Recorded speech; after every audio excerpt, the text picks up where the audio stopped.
फुले शाहू आंबेडकरांचे विचार आपणापर्यंत पोहोचवत आहे. मी त्याला आमंत्रित करतोय. कौस्तुभ बळवंत पाटील.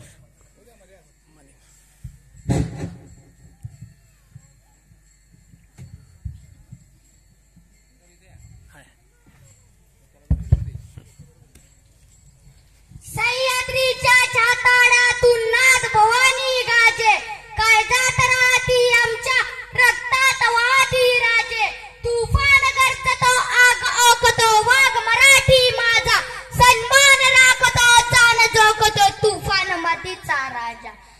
अशा मी माझ्या छत्रपती शिवाजी महाराजांना मानाचा मुद्रा करतो. हाथी घोड़े तोप तलवारें फौज तो तेरी सारी है, पर जंजीर में जकड़ा राजा मेरा अब भी सब पे भारी है. छत्रपति शिवाजी महाराज को शेर कहते औरंग और शेर के बच्चे को छावा. अशा मी माझे छत्रपती संभाजी महाराजांनाही मानाचा मुजरा करतो. राजा राणीच्या जोडीला 5 मजली माडीला आहे कोणाचं योगदान, लाल दिव्याच्या गाडीला. तू कुळाचा भिकारी आता आली या घरदारी, या गाडीत माडीत आता शंकर मल्हारी.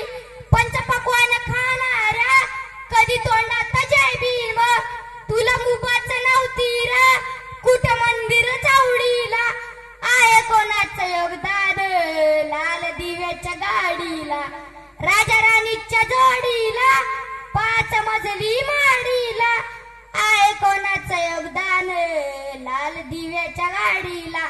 मित्रांनो, यावरून तुम्हाला कळत असेल की आज जयंती आहे जगातील एकमेव व्यक्तीची, ज्याची जयंती 125 देश साजरी करतात त्या विश्वरत्नाची, ज्याने वर्गाबाहेर बसून शिक्षण घेतले आणि त्यांनीच जगातील महान संविधान लिहिले त्या महामानवाची, ज्यांनी पुस्तकासाठी घर बांधले त्या युग पुरुषाची, ज्यांनी रक्ताचा एक थेंब न सांडता सामाजिक राजकीय धार्मिक अशा क्रांती घडवून आणल्या त्या क्रांतिकारकाचीच म्हणजेच भीमराव रामजी आंबेडकर यांची.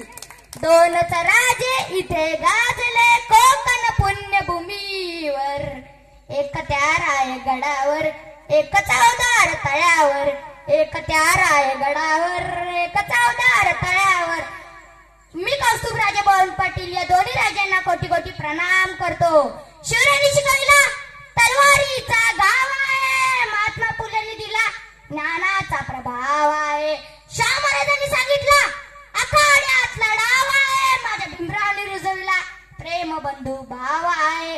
भारतीय राज्यघटनेचे शिल्पकार डॉक्टर बाबासाहेब आंबेडकर यांचा जन्म मध्य प्रदेश मधील मऊ या गावी 14 एप्रिल 1891 रोजी झाला. बालपणापासूनच त्यांच्या वडिलांनी त्यांना वाचनाचा छंद लावला. व्यायामाने जसे शरीर घडते तसे वाचनाने मस्तक सुधरते हे त्यांच्या वडिलांनी सांगितले. हवा वेगाने नव्हती, हवेपेक्षाही त्यांचा वेग होता. हवा वेगाने नव्हती, हवेपेक्षाही त्यांचा वेग होता. अन्यायाविरुद्ध लढण्याचा त्यांचा इरादा नेक होता. अन्यायाविरुद्ध लढण्याचा त्यांचा इरादा नेक होता आणि असा राजकीयांचा लेख लाखात नाही तर जगात एक होता. शिक्षण हे वाघिणीचे दूध आहे आणि जो प्राशन करेल तो गुरगुरल्याशिवाय राहणार नाही, असे मौलिक विचार डॉक्टर बाबासाहेब आंबेडकर यांनी सांगितले. काकेत पोरग हातात जाडून डोईवर शेणाची पाटी, कपड्यानं लत्ता खरकट बत्ता पजी देई माय मोठी. माझ्या भीमान भीमान माय सोन्यानं भरली ओटी, माझ्या भीमान भीमान माय सोन्यानं भरली ओटी. मोडक्या झोपडीला होती माय मोडकी ताटी, फटके लुगड्याला होती माय 17 गाठी. पोरग झालं साहेबानं सुना झाल्या साहेबीन सांगतात नानाच्या गोष्टी, पोरग झालं साहेबानं सुना झाल्या साहेबीन सांगतात नानाच्या गोष्टी. माझ्या भीमान भीमान माय सोन्यानं भरली ओटी, माझ्या भीमान भीमान माय सोन्यानं भरली ओटी. मित्रांनो, जर तुम्ही डॉक्टर बाबासाहेब आंबेडकरांचा हा संदेश लक्षात ठेवला तर तुम्ही कदाचित या जगाच्या पुढे जाऊ शकता.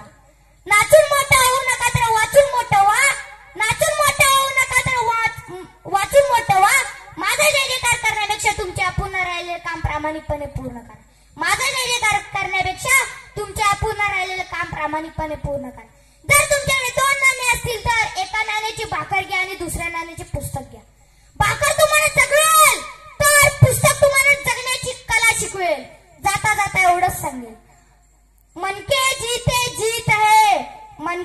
हारे हार हार गए जो बिन लड़े उन पर है धिक्कार जो देखे ना सपना सपनों का अधिकार असल अधिकार है अपनों की खातिर करना कुछ आज हमें जय शिवराय जय जय जय भीम धन्यवाद जोरदार काळ झाले पाहिजेत खरोखर डॉक्टर बाबासाहेब आंबेडकरांनी नक्कीच एक वाक्य सांगितलंय शिक्षण हे वाघिणीचं दूध आहे आणि जो पितो तो गुरगुरल्याशिवाय राहत नाही त्याचा प्रत्यय आपल्या सर्वांना आला तदनंतर स्वयंप्रेरित होऊन आजचे